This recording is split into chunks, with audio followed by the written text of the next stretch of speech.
E alguém que aqui nós temos aprendido a admirar.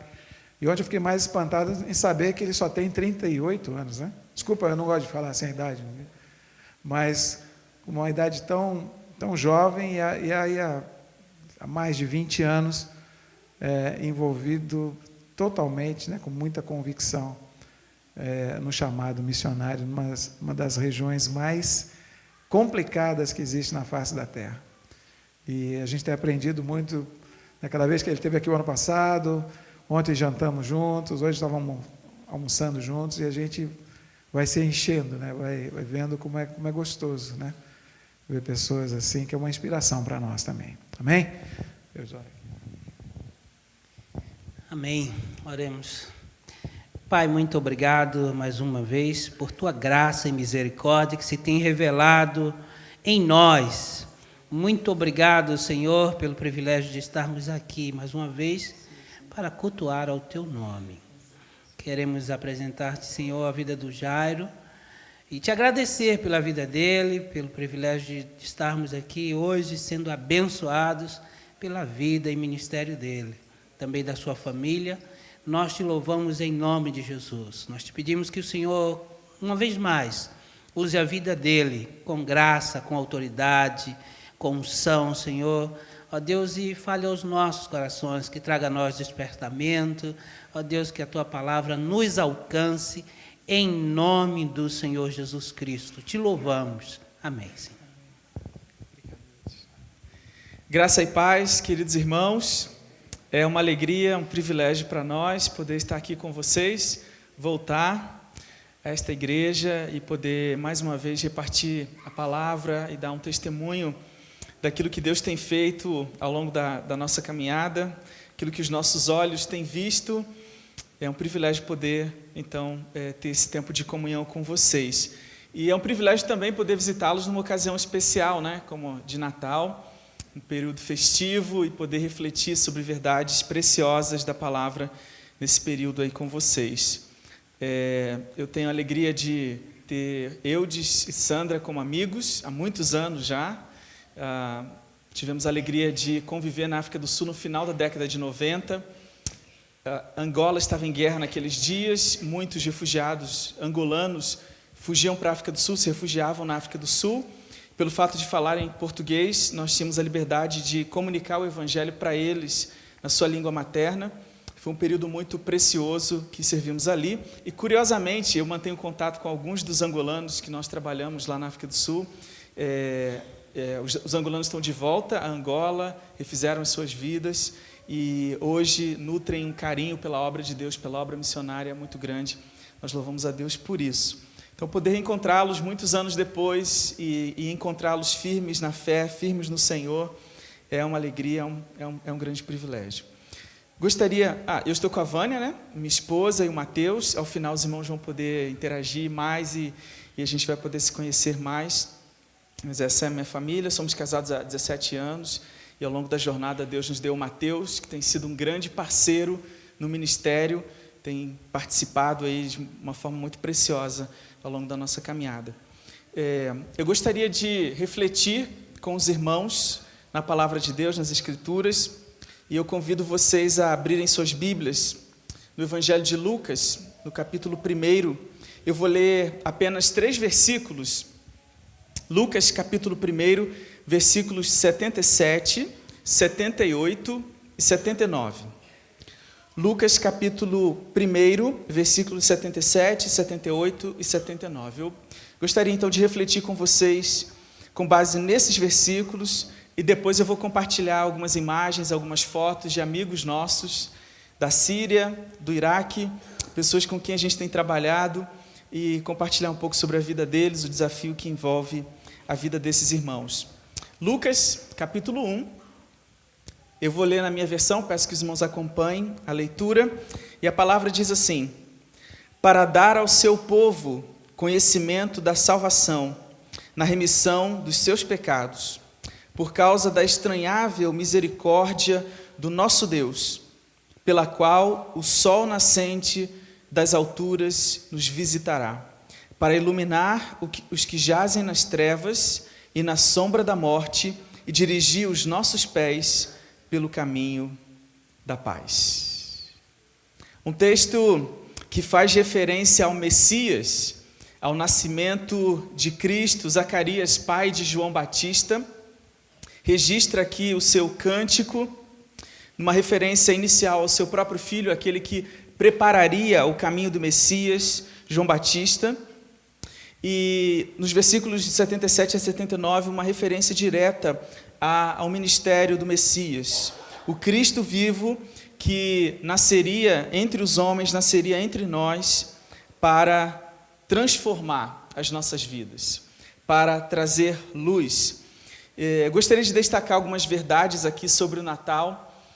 No versículo 77, nós vemos que o Natal aponta para a salvação na remissão dos pecados. Natal, o nascimento de Cristo, o Cordeiro entre nós, é um sinal de Deus, de que finalmente a salvação estava à disposição daqueles que precisavam de remissão dos seus pecados. Queridos, nós entendemos que o pecado lá na experiência da queda em Gênesis capítulo 3, ele produziu consequências espirituais e também algumas consequências emocionais. O pecado, ele nos distanciou de Deus, ele nos separou de Deus, ele criou uma barreira de separação, nos tornando inimigos de Deus. Essa foi a consequência espiritual. No entanto, o pecado gerou também algumas reações emocionais em relação à queda. O pecado gerou a atitude ou a reação da vergonha. Quando Adão e Eva pecam, imediatamente os seus olhos se abrem, eles percebem que estão nus, e a vergonha, então, passa a fazer parte da experiência humana, e eles tentam se cobrir, porque foram vítimas da vergonha. Mas eles também foram vítimas do medo.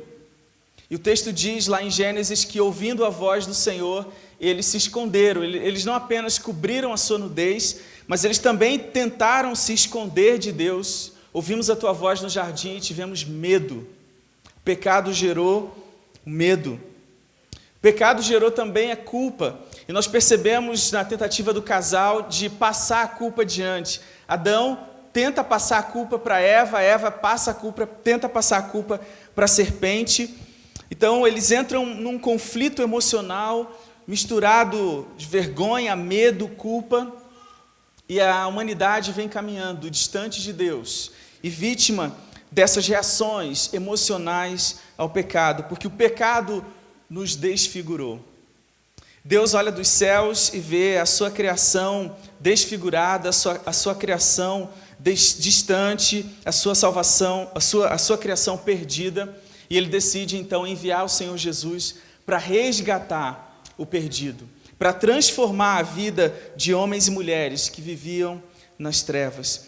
Portanto, o Natal aponta para essa salvação em Cristo Jesus, que vem para nos redimir do pecado, da desobediência. Nós sabemos que nós não somos pecadores porque pecamos, mas pecamos porque somos pecadores. Nós somos portadores de uma natureza pecaminosa. Nós carregamos em nós uma natureza que nos distancia de Deus e que nos inclina a fazer aquilo que é reprovável diante de Deus. Mas glória a Deus por Jesus Cristo, que por meio da sua encarnação veio transformar essa nossa condição, e por meio dele nós podemos então vencer o distanciamento do Senhor, a quebra de relacionamento, a vergonha, o medo e a culpa.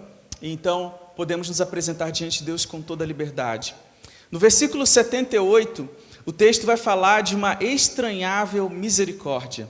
Então o Natal aponta para a salvação, mas aponta também para uma estranha iniciativa divina. Estranhável misericórdia do nosso Deus, pela qual o sol nascente das alturas nos visitará. Deus se manifesta de uma forma improvável, de uma forma estranha, muitas vezes incompreensível para nós. Nós entendemos que o Evangelho só pode ser compreendido mediante a manifestação da graça de Deus. Se Deus não nos der entendimento espiritual, nós somos incapazes de compreender a graça de Deus. mas o Evangelho, a salvação, a manifestação de Cristo, ela pode ser também ofensiva, porque o Evangelho declara que nós somos incapazes de sermos salvos pelos nossos próprios méritos. Ninguém, por mais religioso que seja, por mais inteligente que seja, por mais dinheiro que tenha, por mais fama e reconhecimento, não existe nada em nós que possa contribuir para a nossa salvação diante de Deus. Nós nos encontramos totalmente perdidos. E a religião é a tentativa de Adão e Eva de construírem ou de fazerem roupas para si mesmos através das folhas de figueira. A religião é aquela tentativa humana de fazer alguma coisa para se tornar aceitável diante de Deus. Se eu orar 5 vezes ao dia, se eu jejuar durante o mês do Ramadã, e aí fazendo uma referência aos pilares do Islã, mas em qualquer religião, o que nós encontramos é um esforço humano numa tentativa de aproximação de Deus, numa tentativa de pacificação para que o homem seja aceitável aos olhos de Deus. No entanto, nós estamos todos perdidos. Nós estamos todos distantes de Deus e não há nada que nós possamos fazer para sermos aceitos, para sermos salvos. Mas Deus fez todas as coisas em Cristo Jesus. O Evangelho não é o esforço humano para uma aproximação, para uma aceitação diante de Deus. O Evangelho é um esforço divino. É Deus vindo até nós, é Deus vindo ao nosso encontro. É Jesus Cristo resolvendo o problema do pecado humano. Eu me lembro que com 14, 15 anos, frequentando uma igreja lá no Rio de Janeiro e tentando compreender o Evangelho, me lembro do dia da minha conversão, em que alguém se aproximou e perguntou: Jairo, eu estou vendo você frequentar a igreja, e aí, você está firme no Senhor? E eu disse: não estou firme ainda. Mas o que está faltando?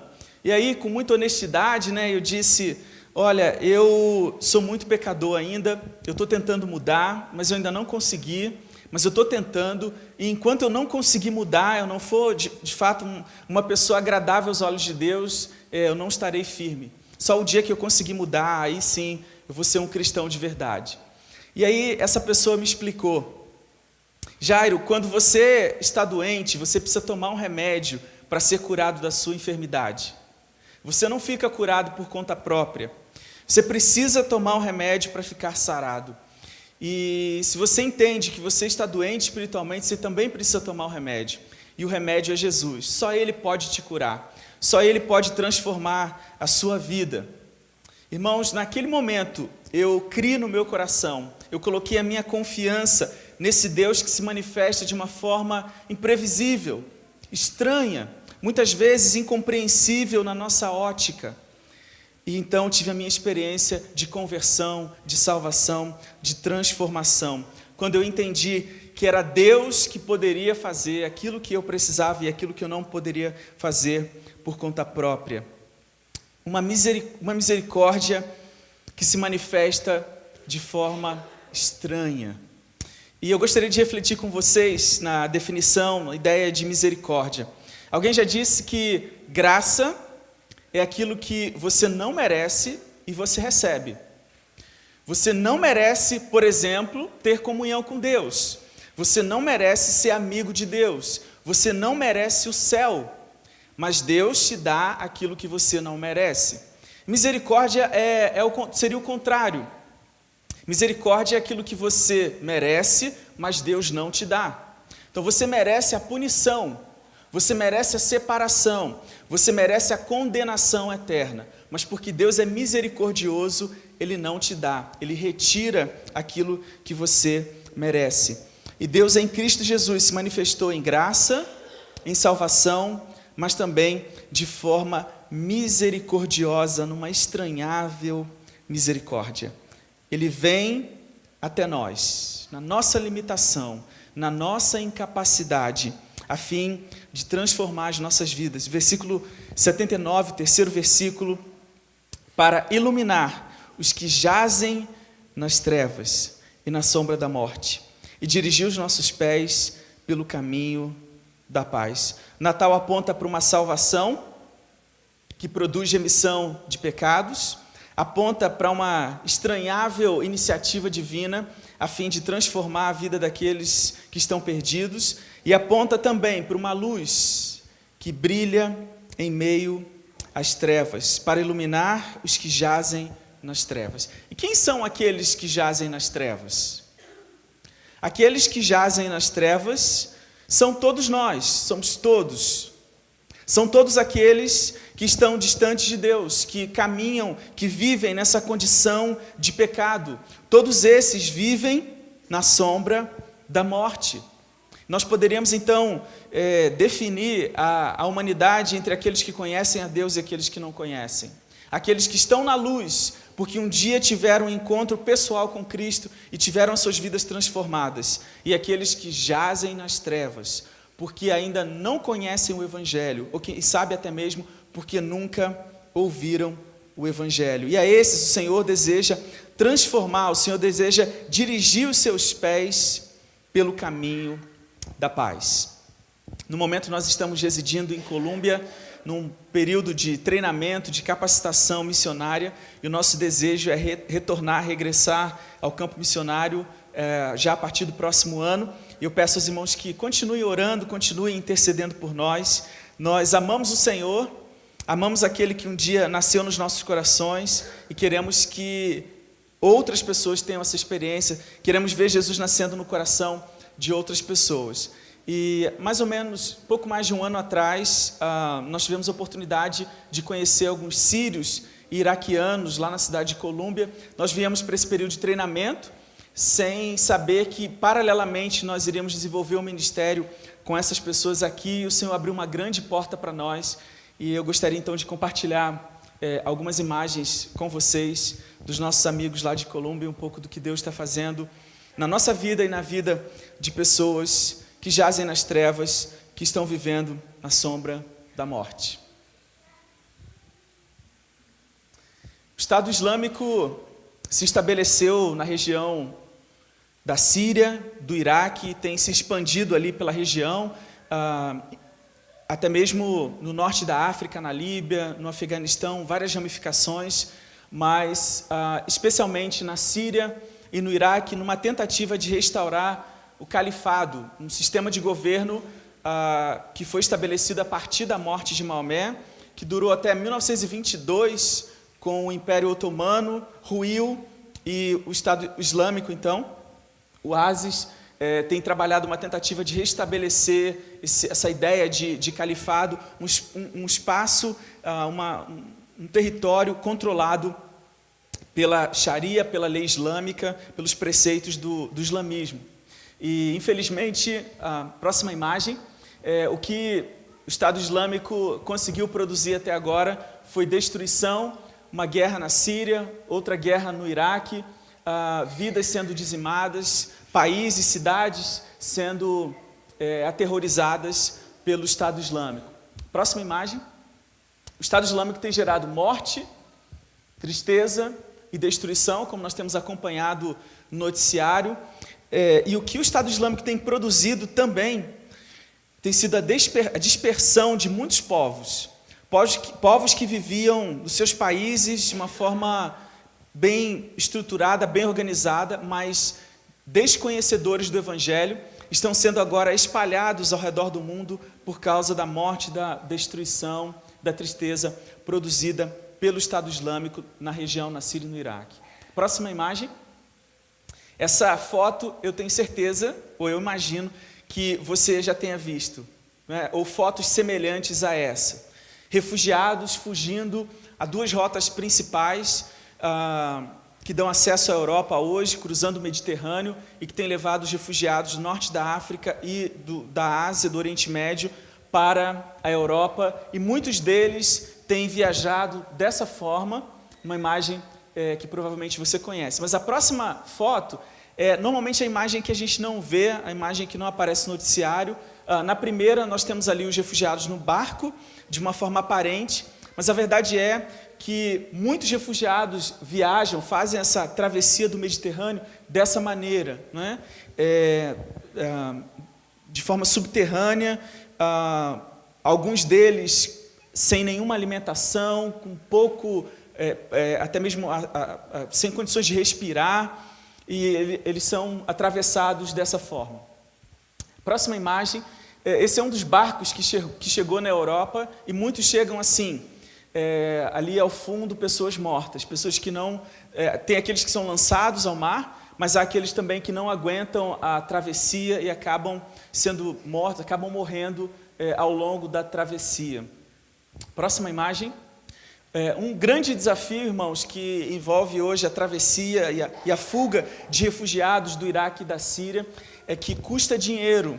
Para você sair da Síria, por exemplo, entrar na Turquia, em média, custa $1.500 por pessoa. E muitos refugiados, muitas famílias sírias são famílias numerosas. Nós estamos trabalhando com uma família, por exemplo, que tem 11 membros daquela família. Famílias numerosas, muitas vezes o pai e a mãe não têm recursos para pagar para que seus filhos, ou para que toda a família seja atravessada. E então muitos acabam vendendo os próprios órgãos para poder então pagar, financiar a travessia. Próxima imagem. Mas em meio a tudo isso, o evangelho tem sido pregado, e nós olhamos para essa crise migratória mundial com um olhar de esperança. Pessoas que, como eu disse, não tinham acesso ao evangelho, não tinham qualquer acesso à palavra de Deus, porque viviam em contextos fechados, contextos muçulmanos, que viviam à sombra da morte, que jazem nas trevas, estão tendo agora uma oportunidade de ter acesso à luz do evangelho. Próxima imagem.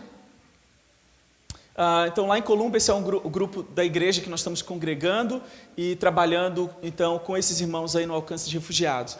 Curiosamente, quando nós conhecemos a igreja, recebemos um convite para visitar a igreja, eles nos falaram desse trabalho, um trabalho com refugiados sendo reassentados, refugiados muçulmanos. E quando nós falamos que já havíamos trabalhado no Marrocos, no Sudão, em países muçulmanos, eles perguntaram, vocês falam árabe? E a gente falou, nós falamos árabe, sudanês, marroquino. Eles disseram, porque nós temos um problema, nós temos refugiados aqui que eles não falam inglês e nós não falamos árabe. E nós não sabemos como é que vamos realizar esse trabalho. E fizeram então um convite para que nós auxiliássemos a igreja, principalmente na área de tradução, e depois fomos ajudando de outras formas. Mas esse é o grupo lá de Colômbia. Aí foi a primeira reunião que nós tivemos, o primeiro encontro com os refugiados. Eles chegaram, 4 famílias inicialmente. Nós recebemos esses refugiados, demos a eles as boas-vindas e a partir daí começamos a participar da vida deles. Pessoas que precisavam de ajuda em todas as áreas. Os irmãos terem uma ideia, colocaram os filhos na escola, mas não podiam auxiliar os filhos no trabalho de casa porque não falavam a língua. Precisavam de consultas médicas e tinham dificuldade porque não falavam a língua. Então, pessoas com uma série de limitações, pessoas que até então nunca tinham tido acesso a uma igreja, nunca tinham se relacionado com cristãos ou tido acesso à palavra de Deus, e agora estão se reunindo. Aí nós passamos então a dar aulas de inglês para eles. A gente usa um método que é baseado em figuras, né? Não adianta a gente também usar um livro em inglês, porque o alfabeto árabe é totalmente diferente, então eles não vão reconhecer as letras do alfabeto em inglês. Então a gente usa um método a partir de imagens, onde a gente vai apresentando vocabulário, depois inicialmente substantivos, adjetivos, artigos, preposições, e até que eles são capazes de construir frases e de se comunicarem. Nós dávamos aulas na igreja, mas para algumas famílias também nos lares, por causa da questão de horário de trabalho. Esses aí são muito queridos, são a família mais próxima. Essa foto foi tirada no dia do aniversário da Vânia. Como nós não temos família, eles se tornaram a nossa família. Então, no aniversário da Fátima, nós fomos à casa deles. No aniversário da Vânia, eles vieram à nossa casa. Eles são da cidade de Raqqa, que era a capital do Estado Islâmico na Síria. Num bombardeio, no último final de semana, em setembro agora, eles perderam mais 14 membros da família. Então, pessoas que experimentaram e que estão experimentando um sofrimento impressionante, irmãos. Próxima imagem é uma família do Iraque. Eles são de Mossul, que era a capital do Estado Islâmico no Iraque. Uma família muito querida também. que tivemos a alegria, né, de conhecer e de caminhar juntos. Próxima imagem. Aí, um dos eventos, né? Uma coisa curiosa é que eles amam o abraço. Normalmente tem aquela divisão, aquela separação, homem com homem, mulher com mulher, mas são muito afetivos. E a Vânia tem explorado isso, né? Ela tem abraçado as mulheres e demonstrado muito carinho com elas, tem aberto portas extraordinárias para o testemunho do Evangelho. Próxima imagem. Um evento que nós realizamos, a gente tem realizado vários eventos onde eles podem compartilhar da sua comida, compartilhar da sua cultura, e nós podemos compartilhar da palavra de Deus. Próxima imagem. A gente tem também desenvolvido algumas ações de misericórdia. A Vânia organizou um chá de bebê, também organizou doações no período de frio, no inverno do ano passado, de maneira que a iniciativa de coletar agasalhos acabou gerando, a gente acabou recebendo tantas doações que hoje nós temos lá na igreja uma sala com roupas e utensílios que os refugiados podem utilizar na chegada deles aqui aos Estados Unidos. Próxima foto aí, um testemunho breve. Nós chegamos, nós não tínhamos um carro e ficamos orando. Sempre que a gente ia à igreja, a gente ia com carona e Deus nos deu a bênção. Alguém nos emprestou esse carro. Alguém que leu a nossa carta de oração, entendeu a nossa necessidade e resolveu nos abençoar com esse carro. É um carro com 7 lugares. Eu me lembro que quando eu vi a foto do carro, eu pensei, puxa, mas para que um carro tão grande, né? Nós somos 3, um carro de 3 lugares já atenderia a nossa necessidade, mas 7 lugares. E depois nós entendemos, irmãos, que Deus não estava dando um carro, ou nos emprestando um carro apenas para a nossa família, mas Deus estava nos dando um carro para que nós pudéssemos também compartilhar com os refugiados e servi-los nas suas necessidades. O Senhor sabe o que faz, né? Ele tem nos abençoado de uma forma extraordinária. E por último, os 2 meninos aí à sua esquerda são da Síria. Esse que está à extrema esquerda aqui, no Natal do ano passado, foi até a igreja, ele foi pegar um calçado lá na igreja e ele viu uma árvore de Natal com uma cruz. Ele foi até a árvore de Natal, começou a apontar e dizer, eu amo a cruz, eu amo a cruz. O pastor estava com ele, não conseguia entender muito bem o que ele estava querendo dizer, e ele repetiu várias vezes, eu amo a cruz. A gente não sabe exatamente o que Deus está fazendo no coração deles, mas como eu disse anteriormente, pela primeira vez eles estão tendo acesso ao Evangelho, pela primeira vez uma oportunidade de ouvir do Evangelho, e Deus está fazendo uma obra no coração dessas pessoas. Obrigado, essas são as imagens que eu gostaria de compartilhar, e eu gostaria de concluir, irmãos, dizendo que é Natal, mas também não é Natal. É Natal para nós. É Natal porque Jesus nasceu. Ele nasceu numa manjedoura há mais de 2000 anos atrás, e Ele nasceu também nos nossos corações. Em algum momento da nossa caminhada, o nosso coração se tornou uma manjedoura, na qual o Senhor Jesus nasceu, e Ele trouxe para nós salvação, misericórdia e luz, que transformou as nossas vidas. Mas não é Natal no coração de muitos sírios, iraquianos, sudaneses, afegãos, sauditas. Não é Natal para muitos povos considerados povos ainda não alcançados com o Evangelho, gente que não tem acesso a uma igreja, gente que não tem um versículo da palavra de Deus traduzido na sua língua, gente que não tem missionário, que não tem acesso a um cristão que possa testemunhar do Evangelho a eles. Enquanto celebramos o Natal, enquanto celebramos a Cristo, devemos lembrar, devemos considerar a vida dessas pessoas, esses que aguardam, esses que estão à espera de que a luz venha iluminar em meio às suas trevas. Gente que está caminhando na sombra da morte e que está à espera de que para eles também o Salvador se manifeste e venha transformar a condição de trevas em que eles estão inseridos. Portanto, o Natal aponta para a celebração, mas aponta também para uma responsabilidade, para um desafio muito grande que nós temos como Igreja do Senhor, de continuar proclamando, anunciando o Evangelho, para que todos tenham o privilégio que nós tivemos de ouvir, de crer no Messias e de ter as suas vidas transformadas para a glória do Senhor. Gostaria que você fechasse os seus olhos, nós vamos orar juntos, vamos juntos falar com o Senhor.